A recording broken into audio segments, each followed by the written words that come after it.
serbisyo. Walang problemang di malalampasan. Magliliwanag ang ating kinabukasan. Dance Radio, silid aralan sa radyo. Hatid namin makabagong paraan ng pagtuturo. Kahit saan at kahit kailan, hindi ka iiwanan. Hatid namin bagong kaalaman. Edukasyo'y susulong, basta't magtulong-tulong. Sulong edukalidad, Dance Radio. Learning is amazing. Dance Radio. Prepare yourself. Ang silid-aralan sa radyo, hatid namin ay makabagong paraan ng pagtuturo at kaalaman. Mapaumaga, tanghali o hapon man yan, ang istasyong magbibigay impormasyon kahit saan man. For something big. Alright, here we go. 106.3 Dance Radio. Doña Aurora National High School, Santa Rita, Aurora, Isabela. This 106.3 DWBR FM. Facts and information. Today's learning for new normal with capable teachers whose heart and soul are divine. Delivered knowledge inside your home through 106.3 Dance Radio. Fully dedicated to serve the public in tribute to education, reproduce of radio-based instruction. We are pleased to deliver the utmost aim of education. Only here on 106.3 DWDR-FM.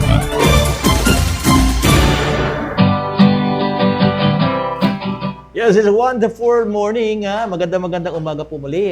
Good morning, grade 9, and good morning to all listeners out there here on 106.3 FM Dance Radio. Today is another exciting day for another new learning episode in English Horizon. With me is teacher Shirley Acosta, my co-host for today. Ma'am Shirley? Hello everyone, good morning. How are you today, my dear learners and viewers? I hope that you and your family are well and safe. This is teacher Shirley C. Acosta, ready to impart knowledge you need for today's lesson. I extend my greetings of love to everyone, especially our grade 9 learners. With me today are my fellow English 9 teachers, Teacher Susana B. Dumon, Teacher Vicente S. Rodriguez, and Teacher Dennis, who are extending also their regards to all their students. Say hello, teachers. Yes, hello dear learners. Special greetings to 9 Mendel from Ma'am Venus J. Lintao. Pleasant morning to 9 Anonas, 9 Atis, and 9 Chico from Ma'am Beverly L. Ramirez. And of course, blessed morning to you, 9 Darwin from yours truly, Ma'am Susana B. Dumon. KMI1, hello to 9 Pasture, 9 SPA in today's RBI A-Ring. Back to you. Yes. Okay, yes. And also would like to greet my, my 9 Guyabano. Sana nakikinig kayo ngayon. Because there are exciting, lots of rewards, no? Bibigay natin and prizes, kung saan ay magbibigay po tayo ng mga loads. Actually, nakapag-promise na ako sa iba. Magbibigay tayo ngayon. Ako, bahala na kayo, ma'am, Ma'am Shirley, Yes. I'll be giving 100 pesos worth of load. Yes. Maybe just give That would be their exciting. contact number to their Ay, oo nga pala. teacher. Ganito gagawin nyo sa lahat po ng mga mananalo ng mga grade 9. Kontakin nyo yung English teacher nyo. Sabihin nyo kayo yung nanalo sa ganitong portion. Yes. Para alam namin, Kasi hindi namin alam, pwede isusulat natin mamaya na lang siguro, ma'am. Yes. Susulat namin para double check na lang po namin. Okay, Ma'am Shirley, Okay. what do I they also expect ba ngayon, ma'am? Yes, may I also greet 9 Dalandan and 9 see. Calamansi. And to the classes of Teacher Rosabel, 9 Macopa and 9 Mango. Same with Teacher Raquel's classes, 9 Lanzones and 9 Avocado. I would like also to greet our officer in charge, Dr. Rodrigo V. Pascua, our assistant principal, Ma'am Ruby R. Guillermo, our head teacher, Ma'am Ofelia S. Raulutin, and of course, our dear friends from the English learning area. Good morning to all of you. Okay, yan. Siyempre po ha, Ma'am Shirley, what to expect ba today? Ano bang in-expect natin ngayon sa ating lesson? Today, you're going to listen to your second RBI lesson for the first quarter, which is about conditionals. As you listen, you should be able to define clause and its type, differentiate independent from dependent clause, define conditionals and its type, give examples of present real conditionals, and complete given clause with appropriate if clause or result clause. My dear learners, our lesson is very essential because you will learn how to construct grammatically correct conditional statements in present real or what we call zero conditional. Kasi marami po nagkakamali dyan ng mga kabataan. Mistakes ha, tandaan nyo, okay lang magkamali pero kung araw-araw mong ginagawa, hindi na tama. Yes. That's why we are here to guide you how to construct grammatically correct conditional statements. And dahil dyan, ma'am, ipe-play na po natin ang ating RBI lesson for 10 seconds. Ano yung answer? Ay, di pa tapos. Ha? Ay, okay, sige. Okay. Nagkamali ako ng intindi sa akin. Okay. So, muli po ha. Ito na po ang ating RBI lesson for this day. Dance Radio, sinihalalan sa radyo, atid namin makabago, paraan ang pagturo. Wala nang makakapigil pa. Sulong Arangkada 106.3 Dance Radio sa Aurora, Isabela. Edukasyo'y susulong, basta't magtulong-tulong, sulong edukalidad. Dance Radio, learning is amazing.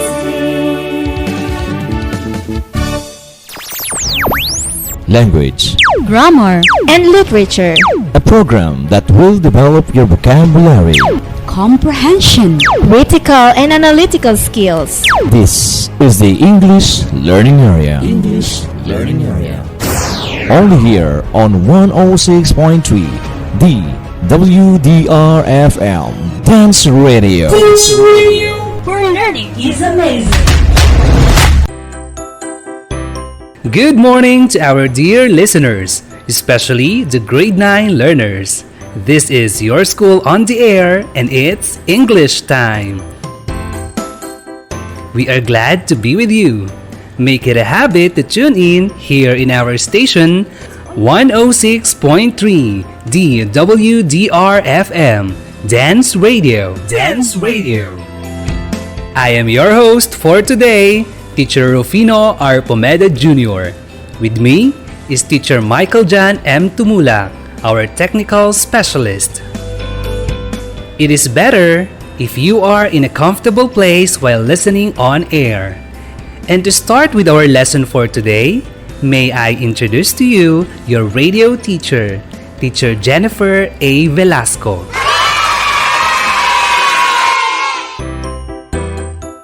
Good morning, our dear grade 9 students and to those who are listening right now. I am your radio teacher for today, Teacher Jennifer A. Velasco. Let's be inspired with this line from Eckhart Tolle. All you really need to do is accept this moment fully. You are then at ease in the here and now and at ease with yourself. How are you feeling today? It's nice to hear that you are all okay despite what is happening nowadays.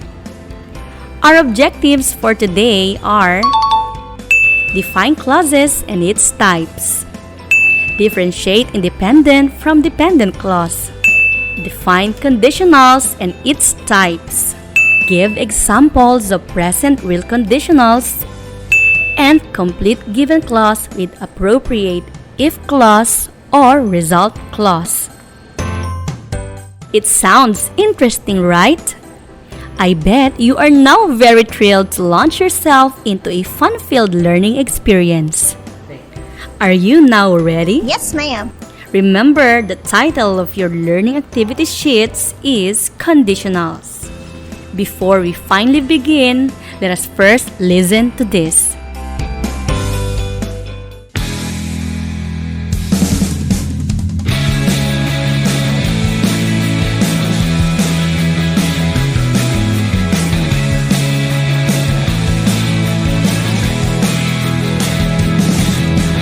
Two types of clause, main and subordinate. There are two types of clause, main and subordinate, but only one makes sense on its own. It's the main clause, but only one makes sense on its own. A main clause is a finished sentence. We know what the sentence is about. A main clause has a subject. That's the thing the sentence is about. The king ate his cheese. The hall looks very nice. My cats played the violin on their boat. Your dog is cute. Tom cut off his hair. The big evil goat ran away. There are two types of clause, main and subordinate. There are two types of clause, main and subordinate, but only one makes sense on its own. It's the main clause, but only one makes sense on its own. A subordinate clause is extra information. It doesn't make sense on its own. A subordinate clause must start with a subordinating conjunction. After, although, as, because, before, due to, once, since, unless, though. After, although, as, because, before, due to, once, since, unless, though. Until, when, if, while, whether. Until, when, if, while, whether. Until, when, if, while, whether. Until, when. Although my house is big, unless it rains, because I fell over the chestnut tree. After you finished your very long run, once I learned how to do a backflip. There are two types of clause, main and subordinate. There are two types of clause, main and subordinate, but only one makes sense on its own. It's the main clause, but only one makes sense on its own. Main. I like cereal. Subordinate, although it is boring. Main. The carpet is dirty. Subordinate, since you are messy. Main. The princess lost her crown. Subordinate, as she doesn't always think. Main. You never do your homework. Subordinate, unless you're given sweets. There are two types of clause, main and subordinate. There are two types of clause, main and subordinate, but only one makes sense on its own. But only one makes sense on its own.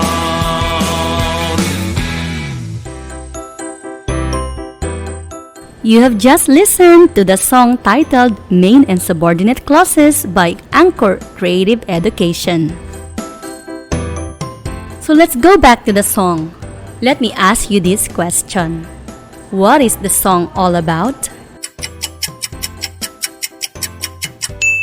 Yes, it is all about the two types of clauses, namely independent or main clause and dependent or the subordinate clause. Could you differentiate the two? Very good! An independent clause looks like a regular sentence containing subject and predicate, while dependent clause cannot function on its own because it doesn't express complete thought.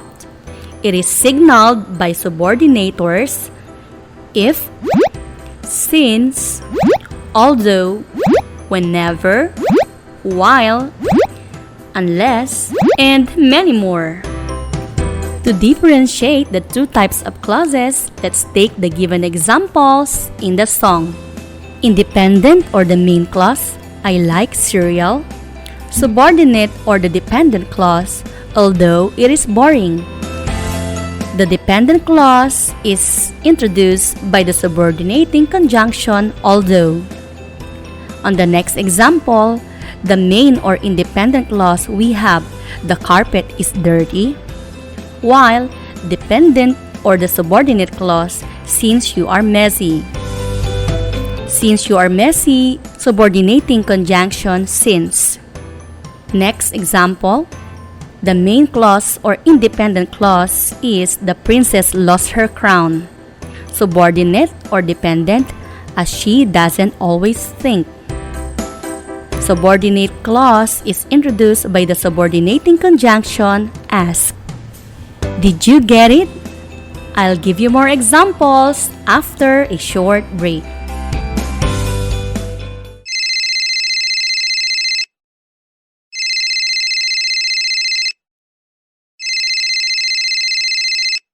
Hello, good morning. Good morning, ma'am. I have just finished accomplishing the task found in my module. How can I send you my outputs for checking and feedbacking? Oh, that's a nice question.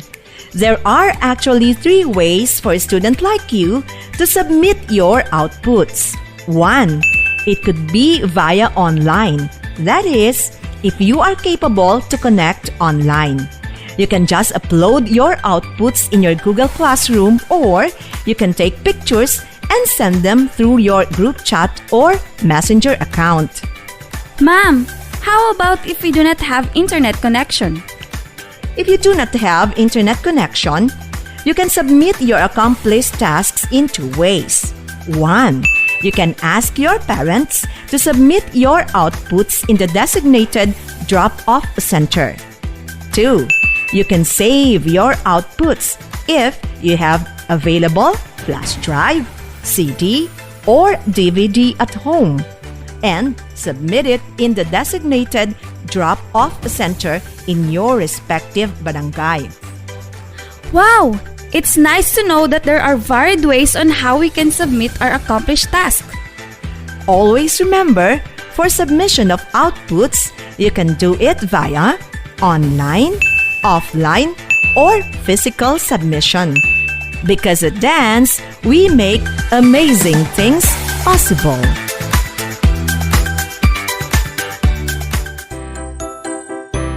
I'm back. Let's have the next sentence now. In this sentence, if I study conditionals, I will speak better English. Again, if I study conditionals, I will speak better English. Could you identify the types of clauses from the given statement?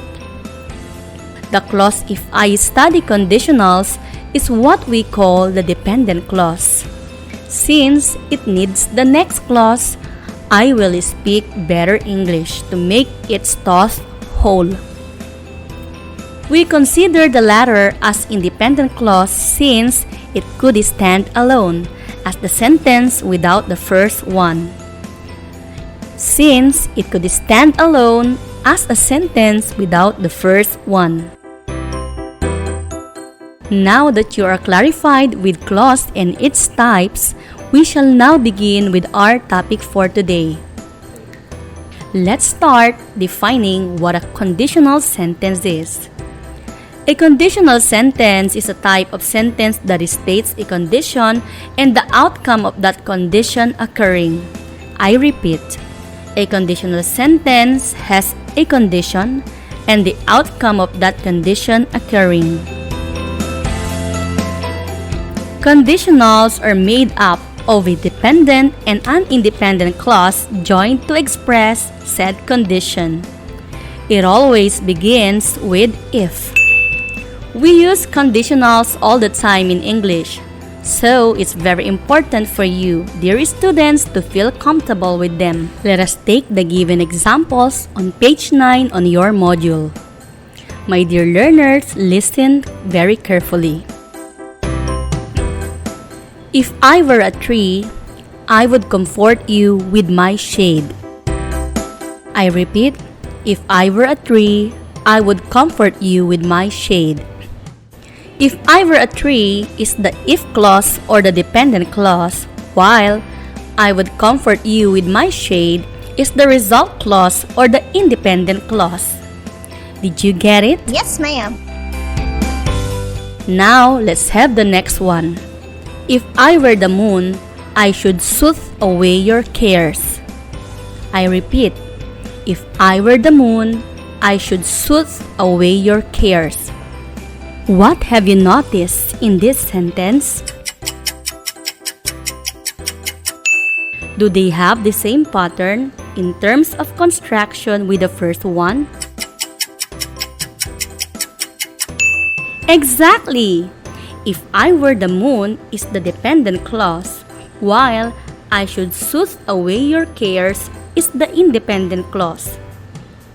Is everything clear to you now with regard to the structure of conditional statements? Yes, ma'am.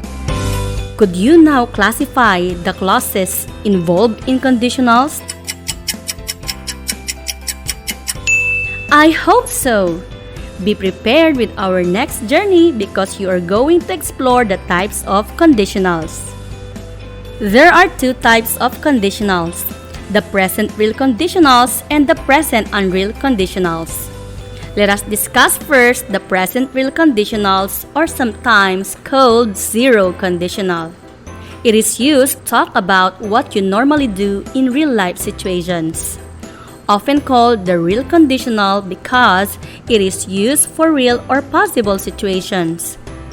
This situation takes place if a certain condition is met. It is possible and also very likely that the condition will be fulfilled. Real conditionals talk about real situations in the present or the near future. These conditionals talk about situations of cause and effect that are always true. That's why it has two clauses, if clause and the result clause. Do you have an idea how to form a present real conditionals? Let's find out. Please turn the pages of your learning activity sheets on page 10. Have you seen my dear students? Yes, ma'am. Alright, this time you will be exposed with certain formulas so that you could follow with the given examples on your module. Ready? Listen carefully and take note. So here is the formula. In the if clause, its form is if plus simple present, then we put a comma to pause, then in the result clause, simple present verb is used. I repeat, if plus simple present, comma, simple present. Yes, we use the simple present tense in both clauses in the sentence. Again, if the clause has a simple present tense verb, you will also put a simple present verb on your independent clause. But it depends on the subject. The simple present tense is formed by using the root form or by adding s or es to the end. Let's check whether you understood. I want you to write a sentence in your notebook. Are your notes and pen ready? Yes, ma'am. Here's the sentence. If you freeze water, it turns into ice. Again, if you freeze water, it turns into ice. The subject in this sentence is you, which is the plural form, so we do not add s to the verb freeze. While in the result clause, it is singular as a subject, so we add s at the end of the verb turn. Is it clear? Yes, ma'am. Perfect! Both verbs are in the present tense. Do you understand, my dear students? Yes, ma'am. Hope you could still follow. Let's have the examples of real conditionals given in your learning activity sheets. It says, when I have a day off from work, I often go to the beach. Notice that the tense of the verb have in the if clause is simple present, as well as a simple present tense of the verb is also used in the independent clause, which is go. Another example. If the weather is nice, she walks to work. In this sentence, the linking verb is in the present tense, as well as the verb walk in the independent clause. Anyway, both if and when are used in the present real conditional. Using if suggests that something happens less frequently, while using when suggests that something happens regularly. Another examples. When I go on vacation, I take good book with me. I repeat. When I go on vacation, I take a good book with me. Next, whenever she sees a big dog, she feels nervous. I repeat. Whenever she sees a big dog, she feels nervous. In these two sentences, all the verbs used are in simple present tense. Again, how many clauses are there? That's correct. There are two clauses, the if clause and the result clause. What tense of the verb is used in both clauses?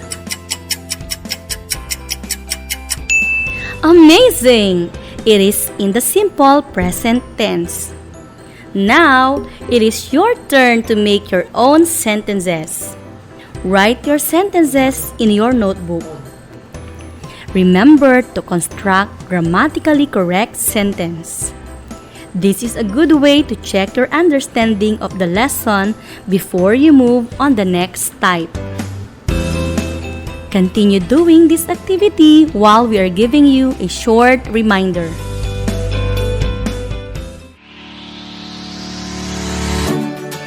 Do you encounter problems in accomplishing the different activities in your modules or learning activity sheets?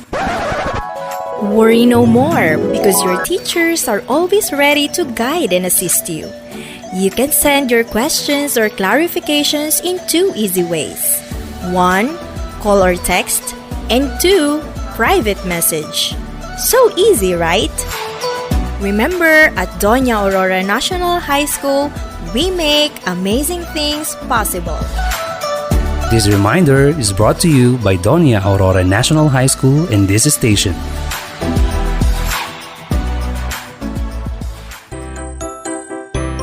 I'm back! Are you done already with your own example? How did you find the task given to you? Is it easy constructing present real conditional statements? I hope you constructed a grammatically correct sentence. In constructing a correct present real conditional, always focus on its structure, focusing on the verbs to be used in the if clause and result clause. Again, both clauses use the simple present tense.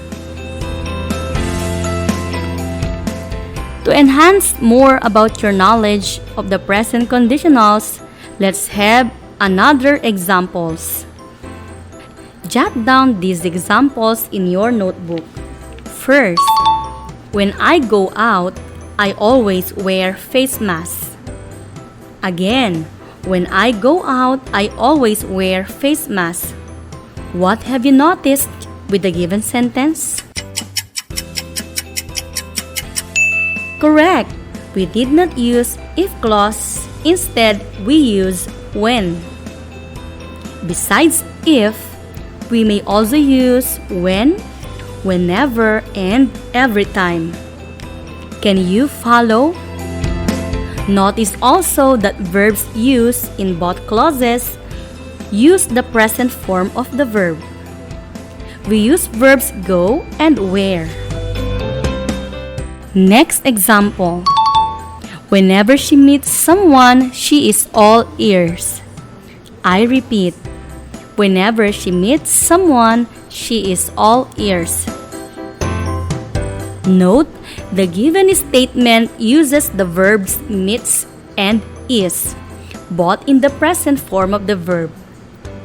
Alright, are there some queries or clarifications you want to ask? Hope you got all the concepts that you need to understand about the topic. As a recap, let us remember that conditional sentence always has a cause and an effect. Real conditionals talk about real situations in the present or the near future. Remember that we use the present real or zero conditional to talk about situations of cause and effect that are always true. We use the simple present tense in both clauses in the sentence. To check your understanding of the topic, I want you to write these incomplete statements on your notes.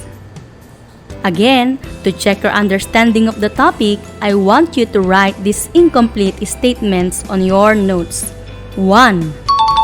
Whenever I feel tired, I blank. Again, whenever I feel tired, I blank. 2. If I have extra money, I blank. Again, if I have extra money, I blank. For sentences 1 and 2, all you need is to complete the given conditional statements with appropriate result clauses. Let's move to items 3 and 4. You are also going to supply the blank with appropriate if clause to complete the result clause. Here are items 3 and 4. 3. Blank, my mother helps me with my homework. Again, blank, my mother helps me with my homework. 4. Blank, I read. I repeat, blank, I read. Did you get all those sentences? Do that activity after the broadcast. That's all for today. Don't forget to answer your homework and finish all the activities given to you. Once again, I am your radio teacher for today, Teacher Jennifer A. Velasco.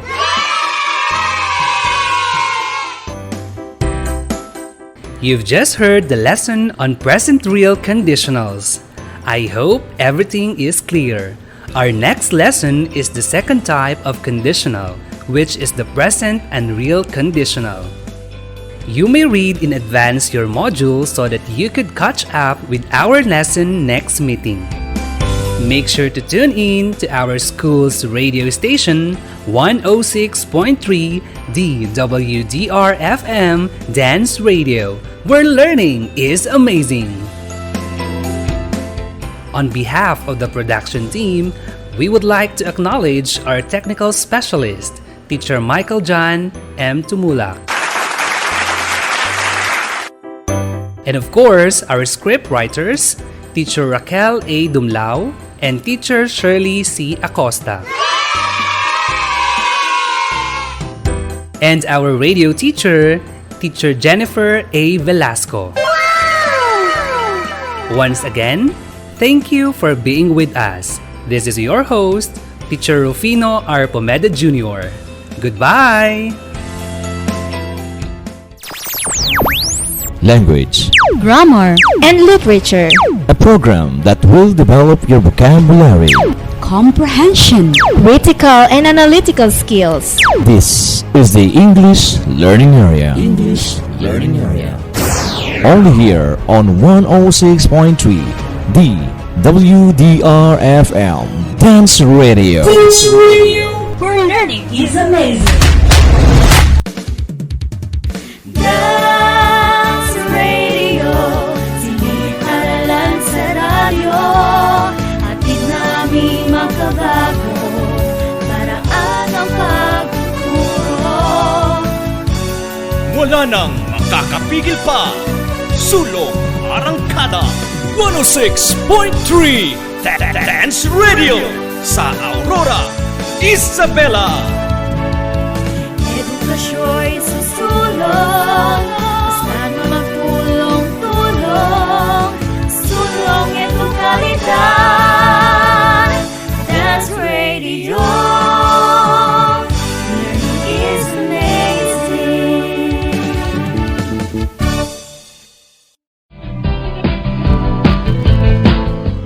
Hello, grade 9 learners! Are you still there? We hope that you are having a wonderful time as we go through with our discussion today. For our objective today, you're expected to first identify the features and uses of zero conditionals and construct a grammatically correct zero conditional.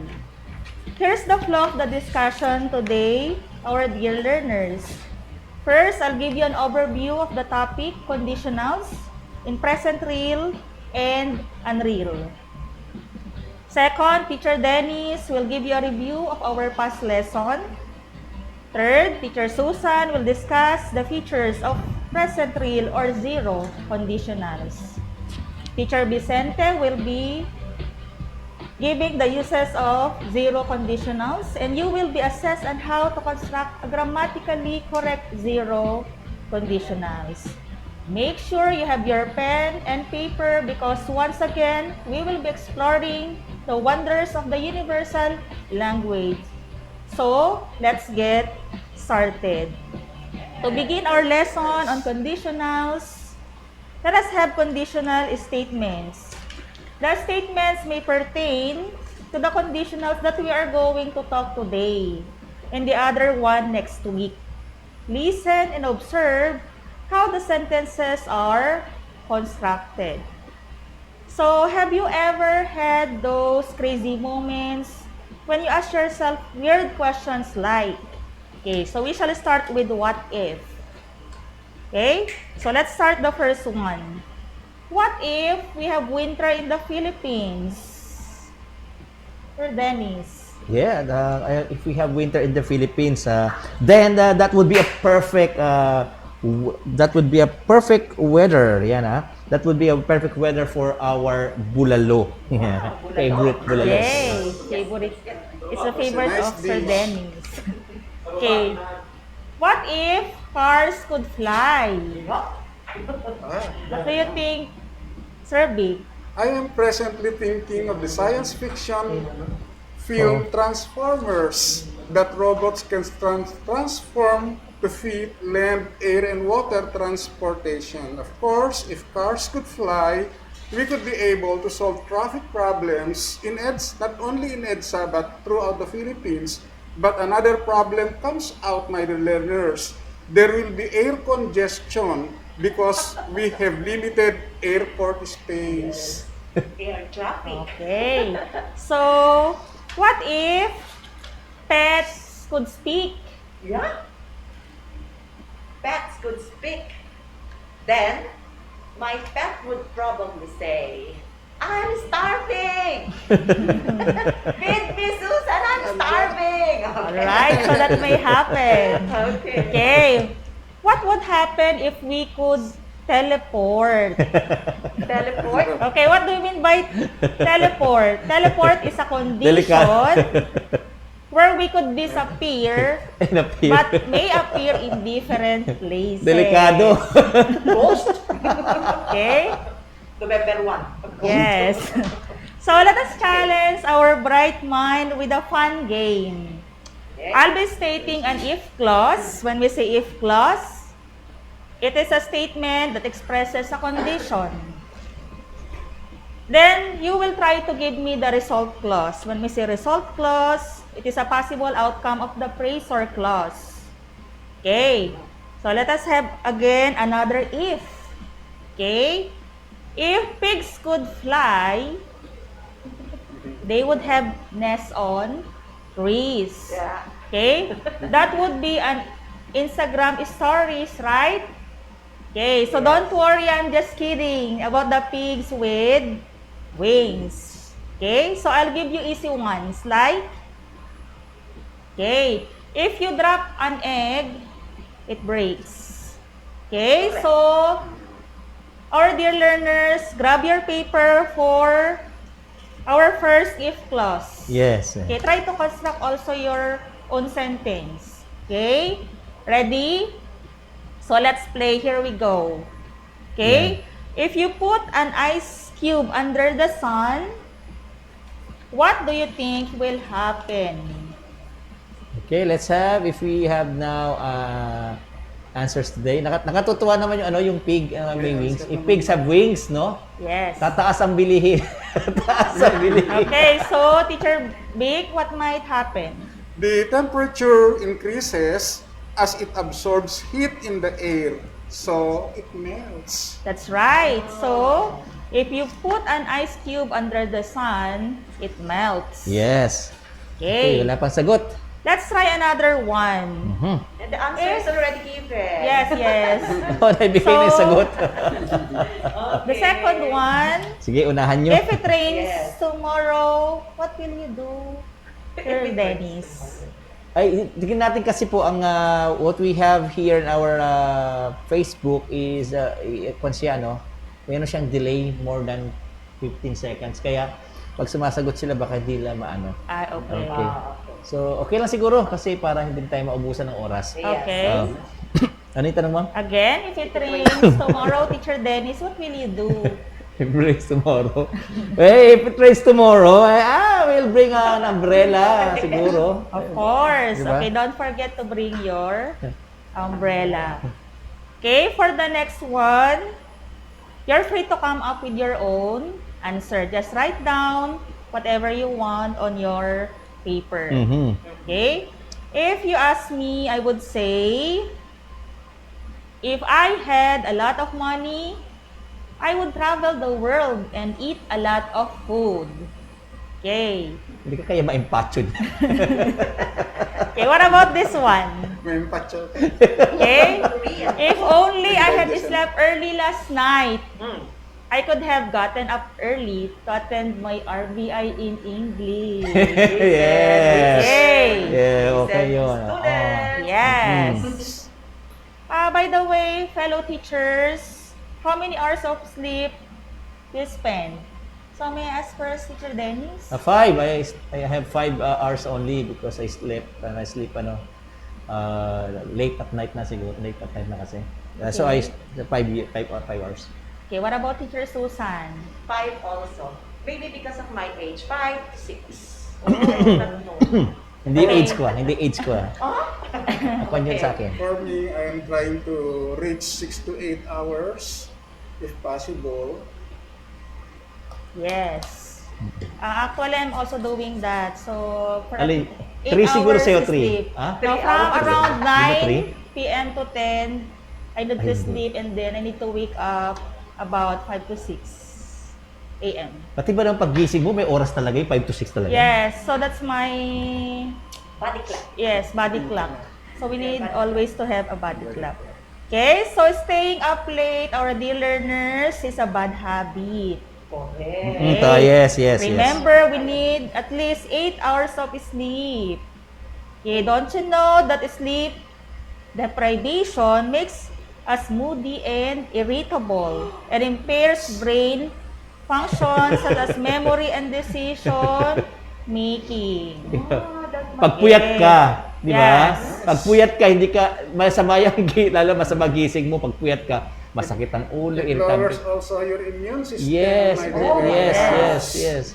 That is why you will be susceptible to COVID-19. Yes, sir. Yes. So we need to get 8 hours of At sleep. least, Well, at least as much as possible, 8 hours. Lalo sa mga bata, mga estudyante kagaya na nanonood ngayon sa atin, nakikinig. At least hanggat kaya lang problema kasi nagpupuyat sila eh. Yes, because of their companion always their phone.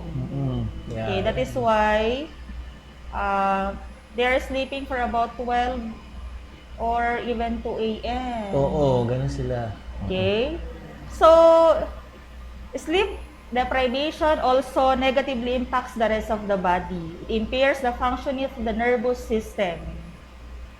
For example, making us more susceptible to infection. Yes. So, make sure you get enough sleep so you can be productive every day. Yes. Okay? So, I guess our learners did very well in our game.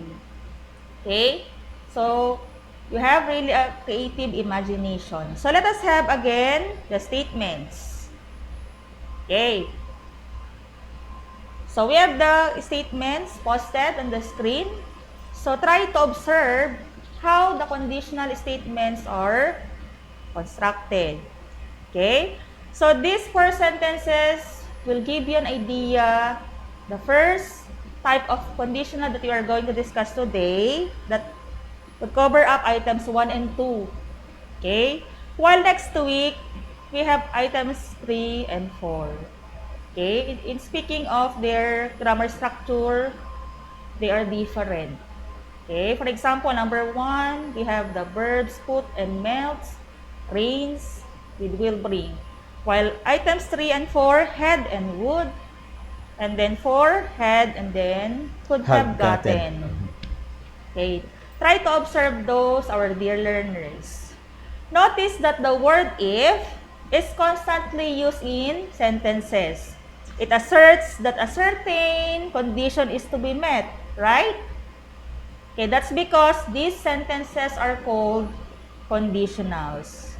Now, you might be asking, what are those? Okay, I'm sure that you are now excited to learn conditionals. But before that, hold your horses because we shall have a review of what we discussed last meeting. Can you still remember our previous lesson? Okay, that's right. So, we just finished the 4 functions of modals. Do you still remember what modals are? Okay, so may we have teacher Dennis for the review of the past lesson. Okay, let me have our PowerPoint presentation. Yan. Modals are called auxiliary verbs or helping verbs. That's because modals give information about how the main verb functions in the sentence. Now, what about the 4 functions of modals that we discussed last meeting? Ito naman. You are correct. Modals can express permission, prohibition, and no obligation. Tandaan nyo yun ha, grade 9 Mendel, Darwin, SPJ, Avocado. Good morning, good morning. Now, number 1, first one, in expressing our permission.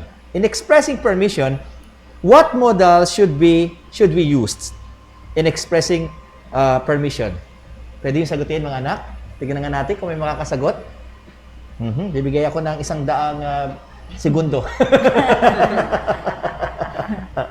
Okay. Tsaka na yung mamaya-maya para mas maganda ang laban. Okay. Sige, sagutin natin. We use the modals can, may, could, and might. O, di ba? Yun ang ginagamit natin when expressing permission. Now, number 2, what about in prohibitions? Prohibition, I mean.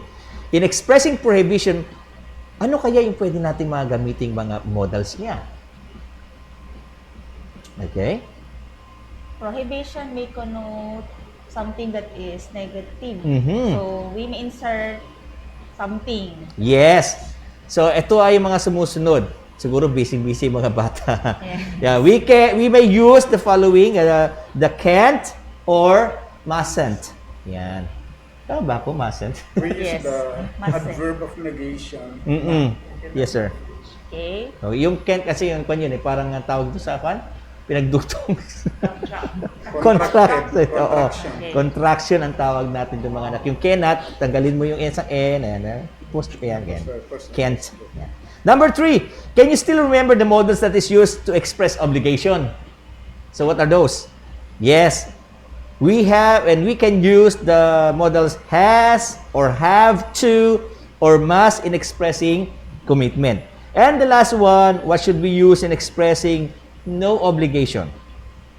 If we want to express no obligation, for this function we can use the modals don't, have, to. Now, it seems that you already know modals very well. I'm glad that you learned many things from our previous meetings. Congratulations, guys! Thank you. Okay, so let us also acknowledge the responses of our learners from the given question last week. Okay, from our Facebook community. Okay, the question given was, can you live in a world without rules or laws? Use modal in your answer. So let us acknowledge responses from our grade 9 learners. Okay, may we have 2 responses? Okay, let's have the first one. Okay, from Raja Lorraine F. Parado of 9, Darwin.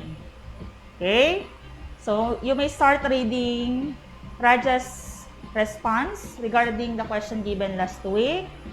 And let us just highlight how Raja used modals in responding with the question given.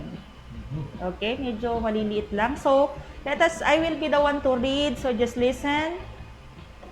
Okay? So, okay, let's start. Rules are intended to safeguard society's poorer classes who are disadvantaged if such regulations are disobeyed. Living in a place without rules will be unbalanced. So we have the model will. An unruled society with undisciplined people might cause misunderstanding and may take us to the wrong path or in the wrong direction. And later, realizing we are lost in the path made by ourselves. So, Raja uses will, may, and might. Okay. So, at least, she tried to use modals in Very good. her answers. Okay, so let us proceed with the next one.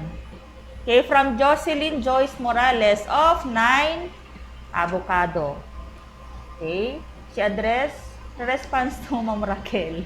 Okay, so apparently rules and laws limit our life's flight to unlimited horizon. But this also keeps our lives in order. In the absence of rules and laws, life will be chaotic. Okay, it is like a flying kite.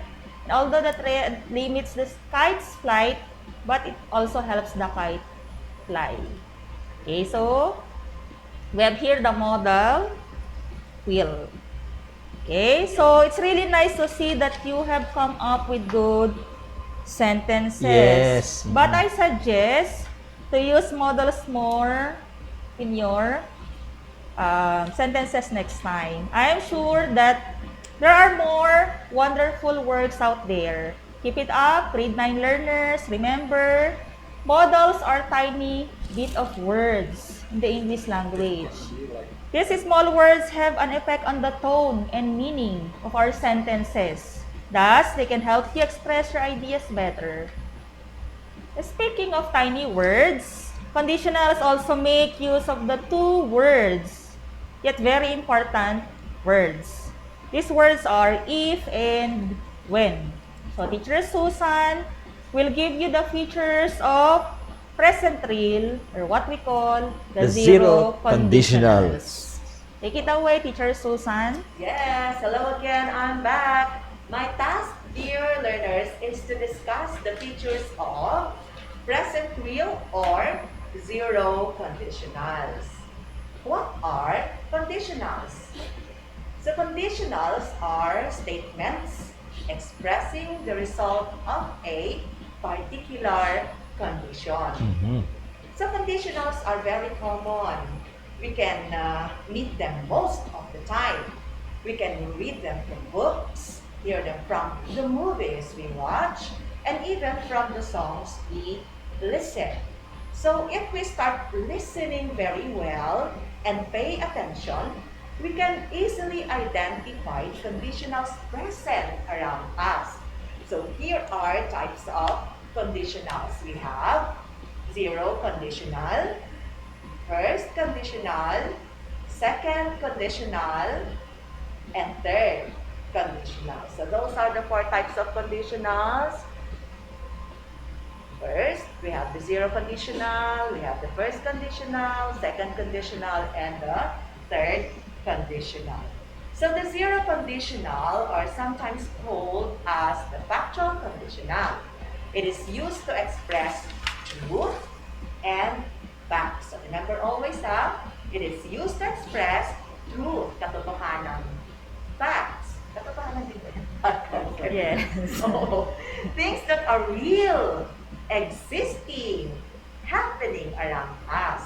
So the zero conditional can also be used to express habits, instructions, and rules. Take note again.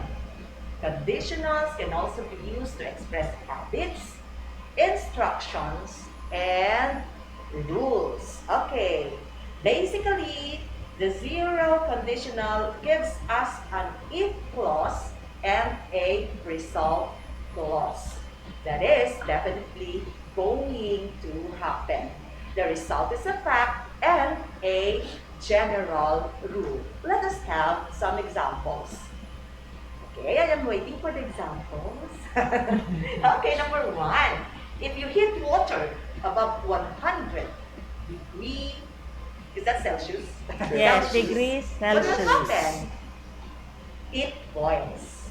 Okay, so there are two clauses there. The first one is the dependent clause. If you heat water above 100 degrees Celsius, the result clause, it boils. Okay. Number two. If the sun sets, that's it, it gets dark. Condition, if the sun sets. Result, it gets dark. Take note of the form of the verb used. It is written in red. Okay, two. Number three, we have, if you freeze water, what will happen? It turns into ice. The result clause will always show what will actually happen if the condition in the if clause is met. Notice class, as if I am inside the classroom. Yes. Notice that the sentences are made of clauses. Let's call them the if clause or the independent clause, and the result clause or the dependent clause.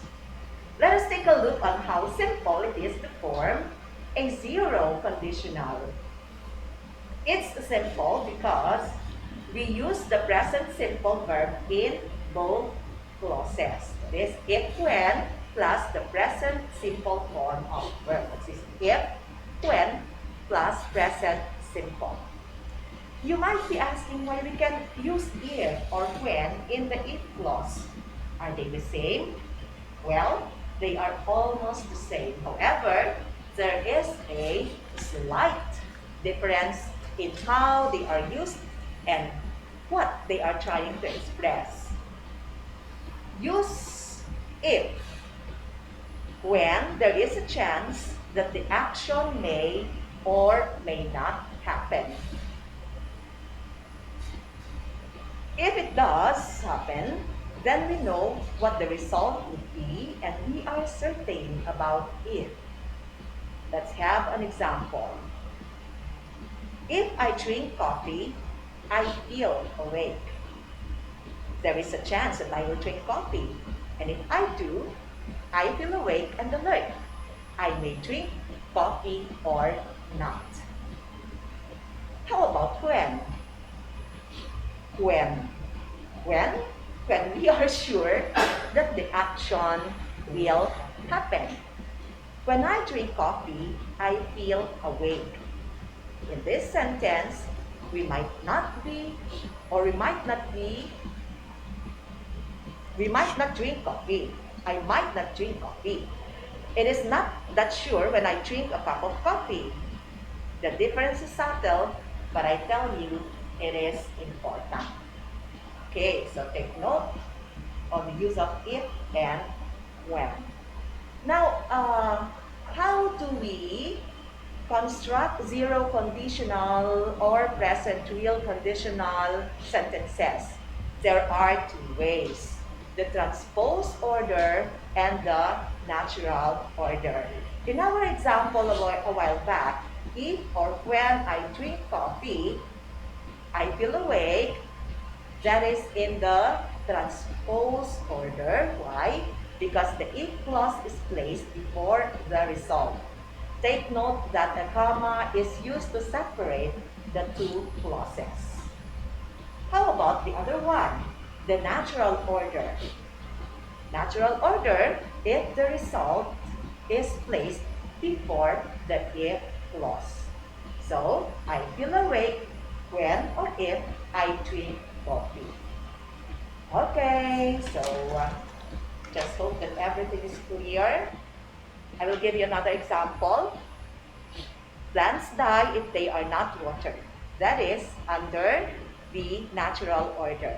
But if I am going to place the if clause first, transpose, then if plants are not watered, they die. Okay. Okay, so don't forget on how to use comma in conditionals, grade 9 learners. So we need to insert comma right after the if clause. Yes, that's good. Okay, so this Transpose time, order. Teacher Vic will discuss about the uses of zero conditionals. Hello, grade 9 learners. Here are the uses of zero conditionals.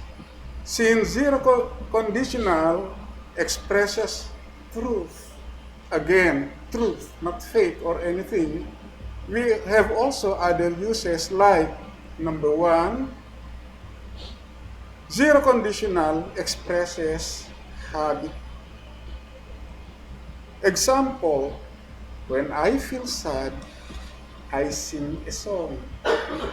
This sentence shows that whenever the speaker feels sad, he has a habit of singing a song, probably to release stress, boredom, loss, or broken relationship.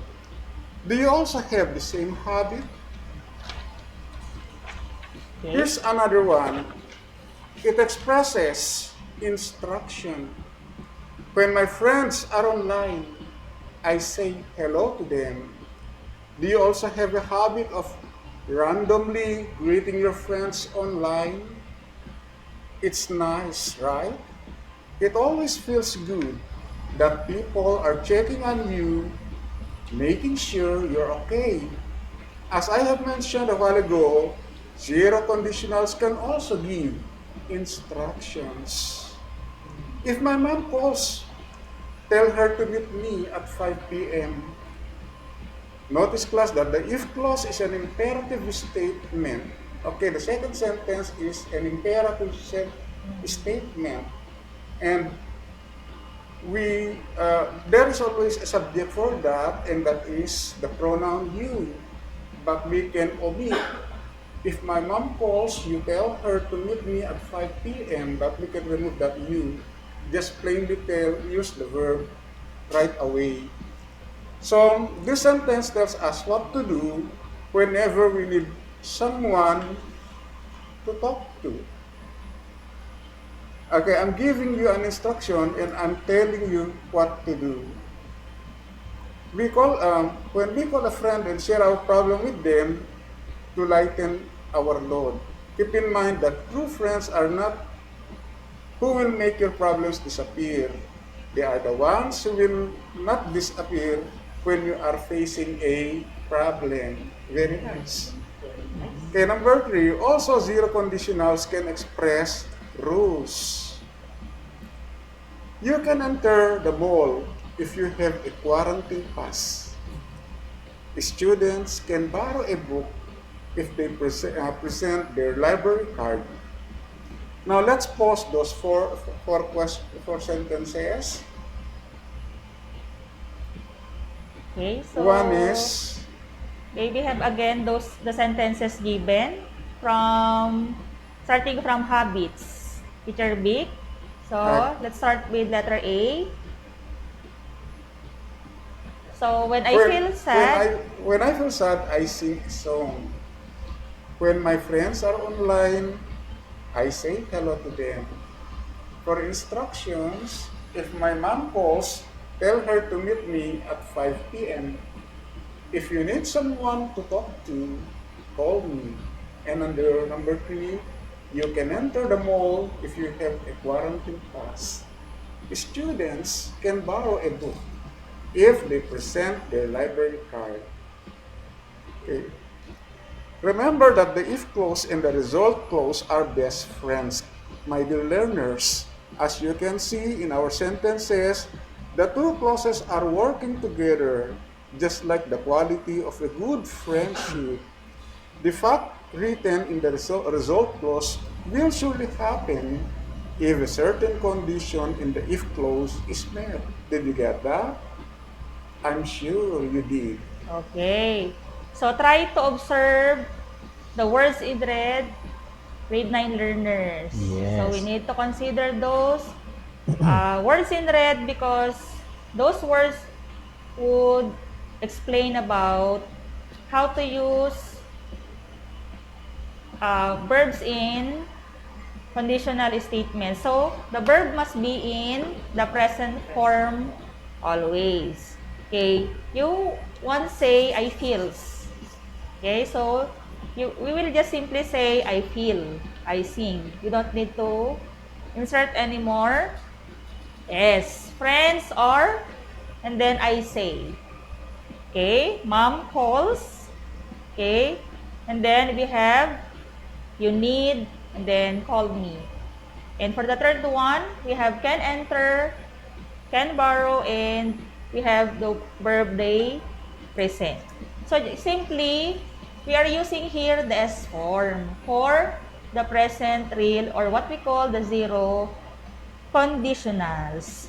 Okay, so remember, conditionals can be used in expressing a stand or an argument.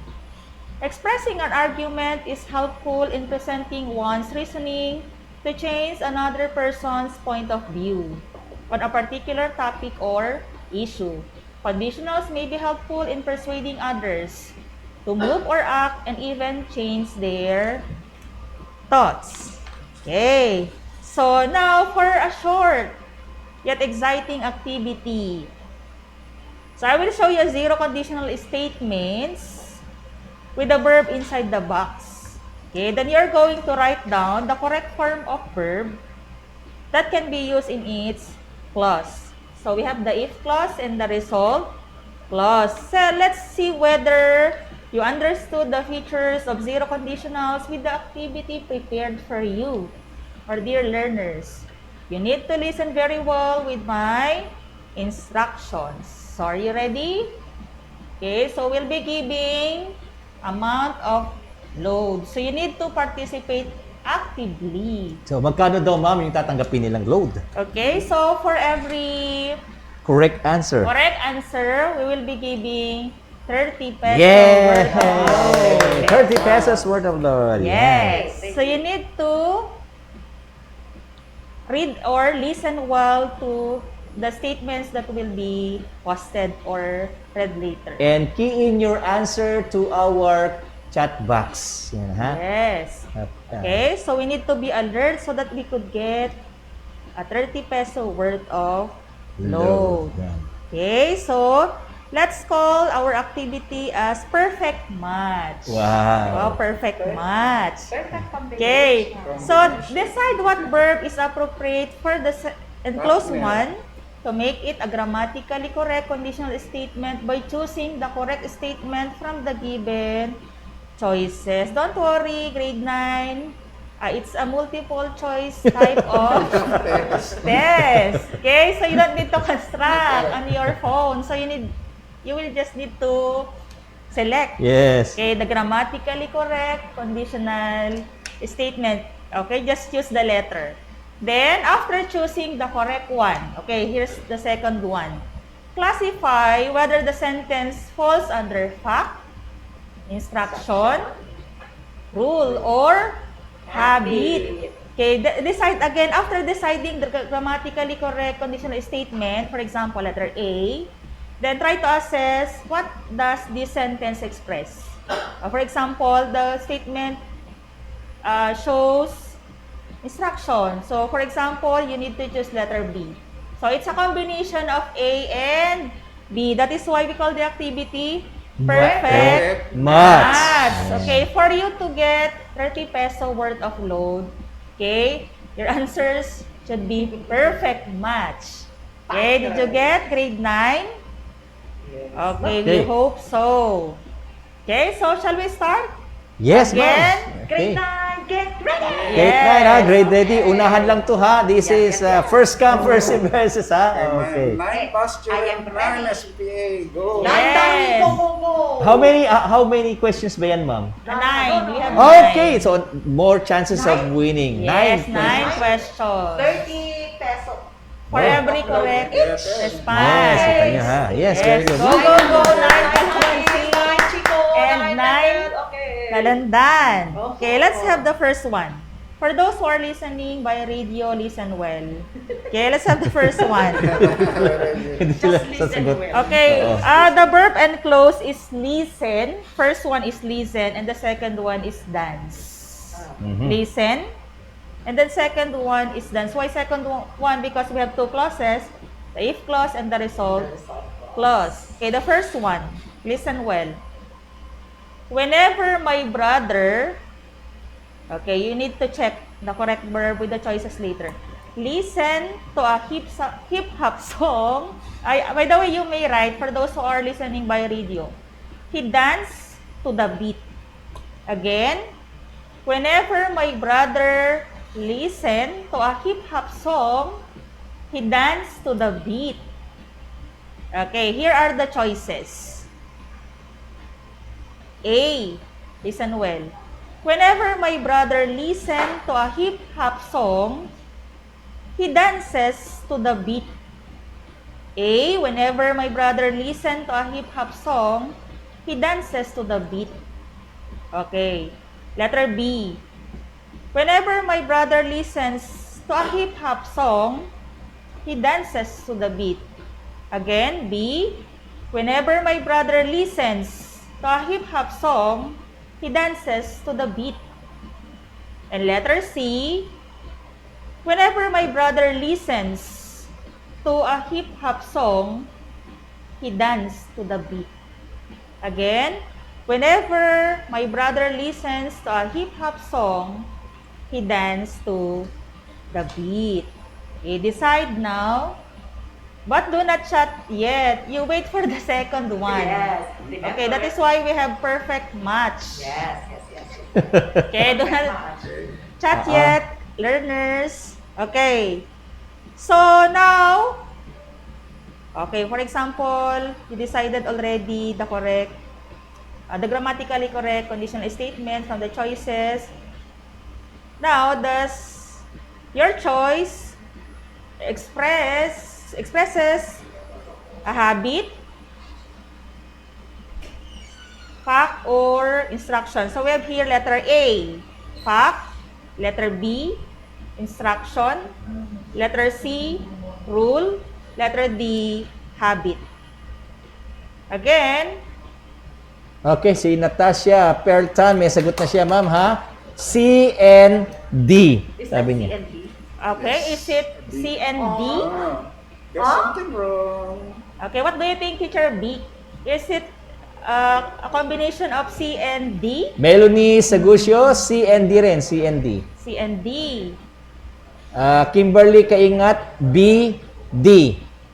Kimberly Kaingat Mendoza, B, D. So we have a winner. Yes, Okay, okay. we Yan have ha. winner. Okay. What's the name of Kimberly?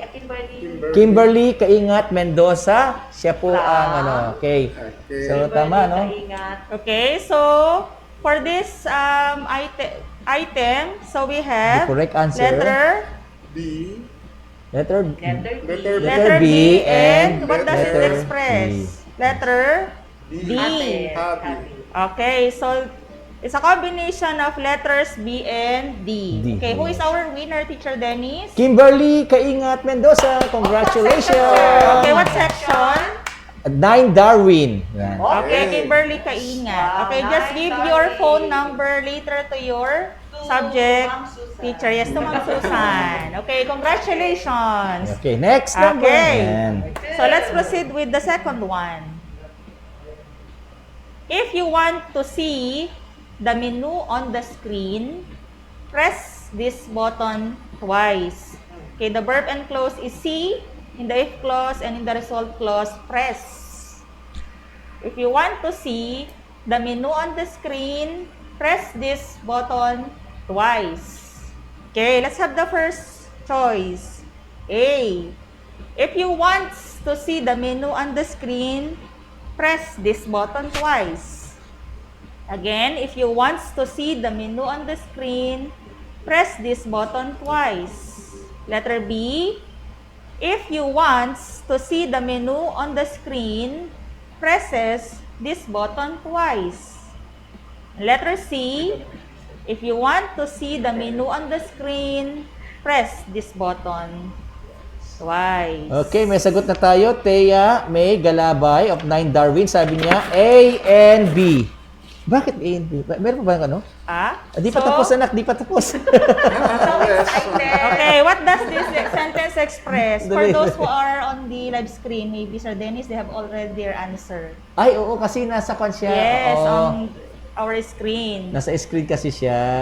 Okay. Okay? Yes, sorry, Thea, ha? Kasi hinihintay kong basahin mo eh. Oh. Okay, so what's her combination, letter combination? A and B, sabi niya. Thea May Galabay. A and B. What do you think, Teacher Susan? Is it A and B?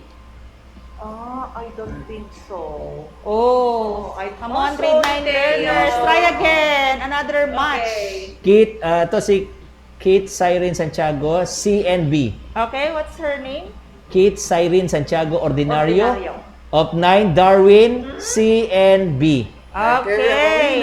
Very good. We have already Okay. a winner. So it's a combination of letters C and D. So if you want to, as it is, the statement remains the same. You don't need to add any more S's.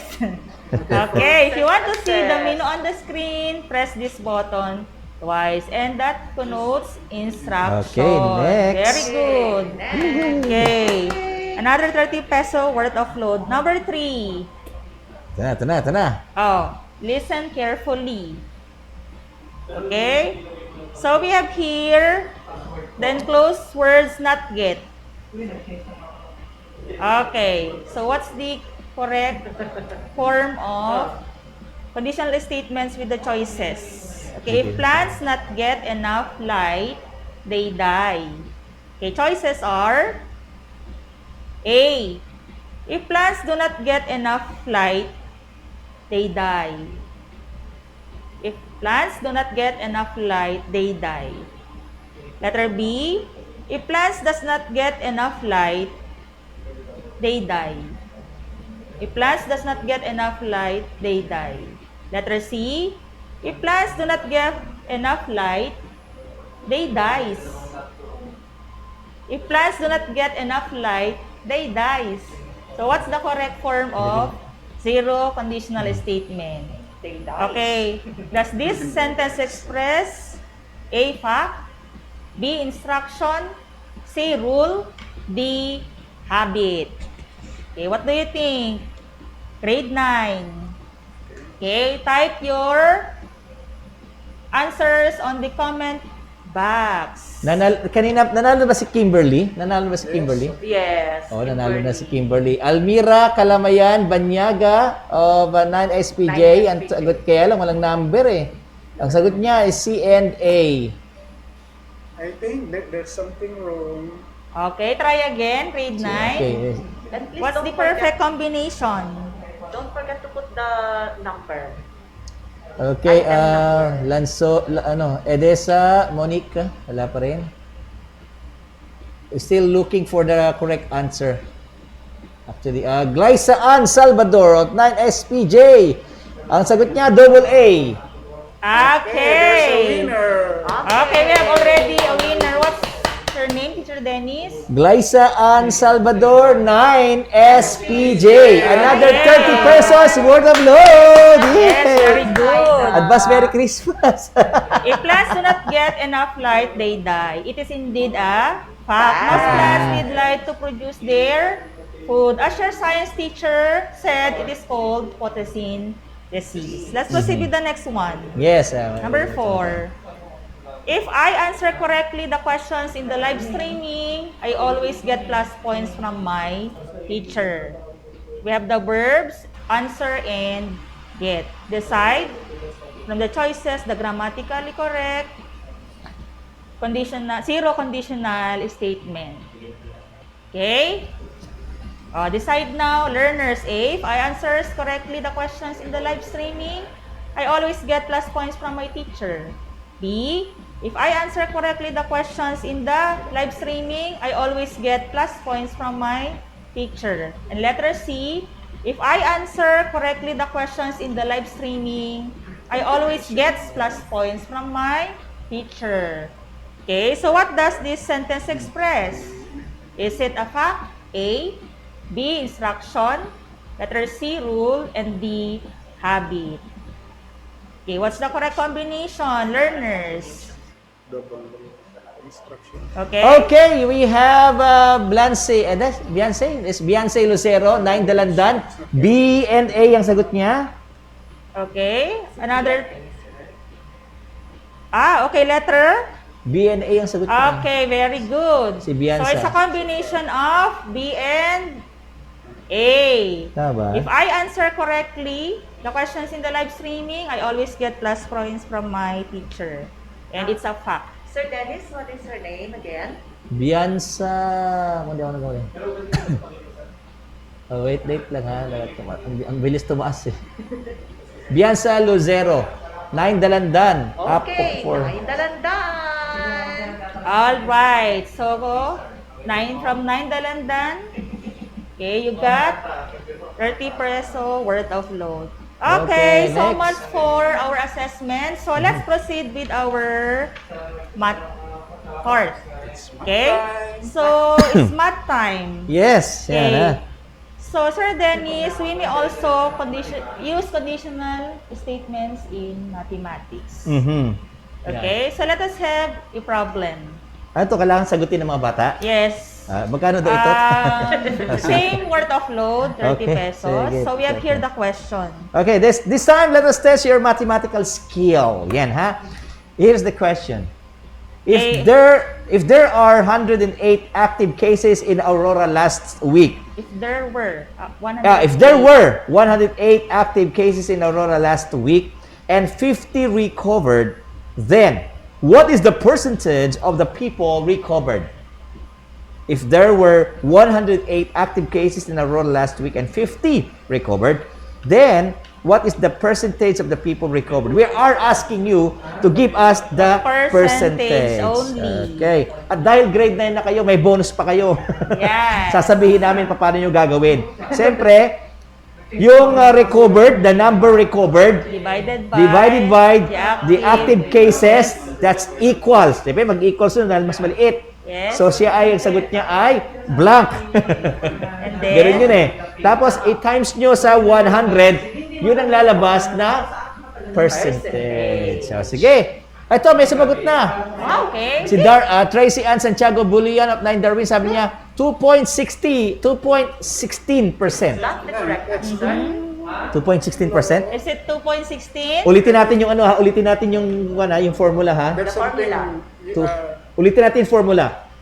108 active cases, tapos 50 recovered. So, ang formula niya ay, yung recovered, number of recovered, divided by the number of active cases. Di may sagot na yon. Equals, yan. May point yun eh, kasi mas malaki yung ano. Times mo ng 100. Yun, lalabas ang percentage. Si Josel Salvijo. I have already, Teacher Dennis, from 9 Darwin. Come on, you scroll your phone. Ha? Yes, from 9 Darwin. Okay. Yes, Natasha Perltan. Ang sagot niya ay 46.29%. Yes. That's Very good. Okay. We include the decimal part, Yes. even if it is written in percent. Yes. Okay. Okay. So, very good, Natasha. Ayan, ang galing-galing naman ni Natasha. Nanalo na ba si Natasha kanina? Not yet. Not yet. Okay, Natasha, So you there have are 30. 46% of the total cases who recovered from the 108 active cases. Very good, grade 9 learners. So, let's test again whether you understood our lesson for today by answering the following true or false type of test. Okay, Teacher Susan, take it away. Okay, it's time for us to find out how well you have understood our lesson. We'll do it through question and answer. So we need your active participation here. We call this activity, Let's Sum Up. Okay, winners in this portion shall receive a 30 peso worth of load. Okay, worth of load again. Courtesy of Ma'am Shirley A. Acosta. I know, C. Acosta. Okay. Okay, so here's the directions. Tell whether the statements about conditionals express truth or falsity. Comment true if it expresses truth and false if it expresses falsity. Okay. Don't forget to write the item number. For example, 1 true or 1 false. Okay. Let's have the first one. Okay, let's have the Get first ready. Okay, number 1. Conditional statements consist of 2 clauses. The if clause and the result clause. Okay, answer. Answer? Okay, time is up. Okay. Answer. Okay, the Angeli Pineda answer is 9 Darwin, true. Okay, very good. Yay! Angeline Okay, we Pineda. have the if clause Angeli and the Pineda. result Okay, clause. very good. Angeli. 30 pesos worth of load. Let's Next. proceed with the Number second 7. one. Number 7 is Number number 2.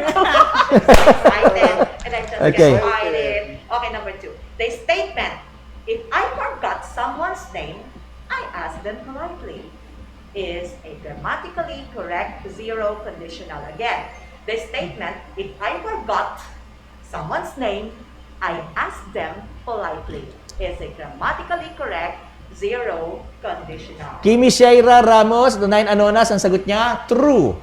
Is it true? Something is True. If I forgot someone's name, I ask them politely. Tinatanong dito, anak, is grammatically correct, Is it zero conditional. grammatically Okay, do you have correct? already other response? Josel Salviejo Yalon, 9 Mengo. Kaya lang, wala siya number. Number, yes. Okay, walang number, please anak, try ha? it. Sorry. Nice with number. Ismael Pascual of 9 SPJ, number 2, false. Okay, Okay. that's correct. What makes Okay. it false? Yes.